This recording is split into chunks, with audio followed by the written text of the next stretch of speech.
domicile, bakit daw ginagamit kung Oh. ano-anong address. So lahat ng address niya, pati yung domicile niya, pinadalahan. Alam mo, lahat return to sender. Okay.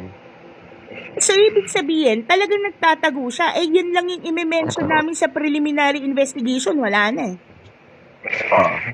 Pwede na ito magkawarrant eh. Sige. If may ma'am, sir. Yeah. Go ahead. Ma'am. Kasi nung December 14, na madaling araw, sila po talaga umiwas po sa warrant na darating po. Kaya po sila umalis noon, ma'am.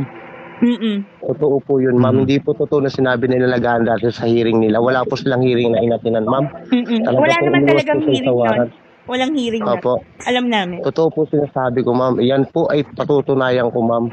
Kahit po may sakit ko noong araw noon, hindi po ako bingi, hindi po ako bulag. May sakit lang po ako noon, ma'am.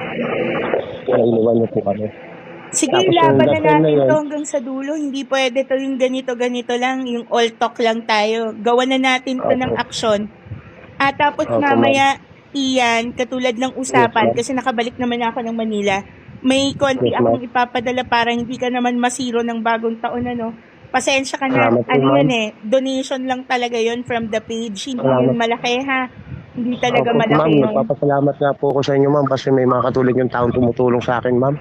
Kahit hindi niyo po ako kilalang lubos, ako naman po hindi po talaga masamang tao, ma'am. Naghanap lang po ako talaga ng trabaho para sa pamilya ko, ma'am. Nagamit ka lang talaga nila. Opo, ma'am. Sige, Irilibat well, ko rin po ano, yung sinabi sa akin ni Casper nun, ma'am. Irilibat ko rin po lahat, sasagutin ko po lahat, ma'am.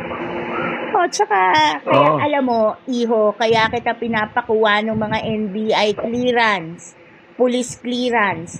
Kasi, yun ay ebidensya na ikaw ay may bilang sa mundo.